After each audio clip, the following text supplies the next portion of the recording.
Mashteuiatsi, qui signifie là où il y a une pointe. C'est une communauté Innu prospère bordant le Pequagmé, le lac Saint-Jean. C'est beau ici, mais il y a une histoire sombre. On n'avait peur, nous autres. Là. Puis des fois, j'ai encore l'odeur de la soutane. Là. Quand ils nous pognaient, ils nous collaient après les autres. Là. Claude Boivin se rappelle de la peur de ces grands prêtres habillés en noir avec leur croix sur le côté. Boivin est ex-pensionnaire de Pointe-Bleue.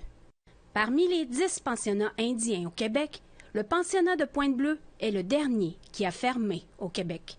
À 6 ans, Boivin fait son entrée au pensionnat. Il y reste jusqu'à 12 ans. C'était le début d'une vie dans les institutions. À 12 ans, tu es dysfonctionnel. De 12 à 18, ça a été des familles d'accueil, institutions. À 18 ans, la prison. OK. J'ai dit, moi, je m'en vais. J'en ai ras-le-bol d'ici, là, au lac, là, je m'en vais. Fait que je suis parti d'une grande ville, Montréal, je ne sais même pas c'était où, là, tu sais, je suis parti par là. Après ça, je me suis ramassé à Vancouver, États-Unis, avec d'autres Autochtones de là-bas. Après la prison, il devient itinérant pendant 17 ans. Mais enfin, il a arrêté de fuir ces démons du pensionnat indien de Pointe-Bleue. Aujourd'hui, Boivin est le propriétaire d'une entreprise prospère. Il va bien, même s'il affirme avoir été ébranlé par la nouvelle des 215 restes d'enfants du pensionnat de Kamloops. Mais ça, quand je vois ça des fois à la télévision, je change le channel, tu sais. Je veux pas replonger là-dedans. Mais là, c'était partout ces réseaux, tu ouvrais la radio. J'ai dit, écoute, là, j'ai pas le choix, là, tu sais. Ah, ça, c'est des pensionnats, en tout cas. Boivin cherche ses documents dans ses archives relatant son passage au pensionnat. Des fois, je cherche mes affaires, mais je sais plus où ils sont.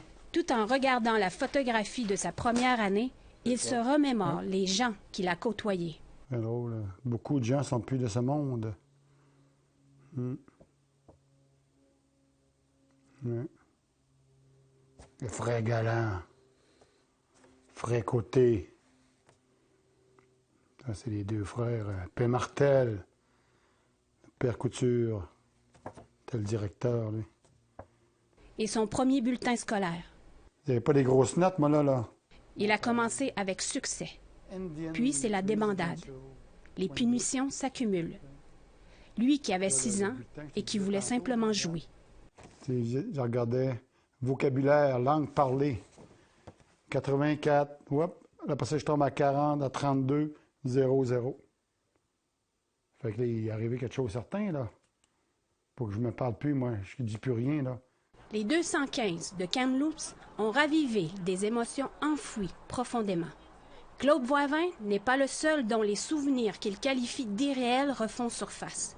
La ligne téléphonique d'aide aux victimes des pensionnats indiens est inondée d'appels. Depuis la découverte de Kamloops, la demande a augmenté de 265 %. Oui, ça, c'est un arbre totémique. Dans cet environnement de villégiature, Boivin se souvient. La nuit, il ne dormait que d'un œil. On dort la couverte comme ça, puis on a un œil comme ouvert, puis une oreille qui entend, là, qui fait attention. Là. Fait que là, on voyait passer ça de temps en temps. Ça va être qui à soir dans la gang de jeunes, là, tu sais. Moi, il y a un de mes frères qui s'est suicidé, là, lui, il était abusé, là, tu sais, ouais. À l'âge de 35 ans et après la 3e tentative de suicide, Boivin décide de renouer avec ses racines innues. Son identité décore son environnement.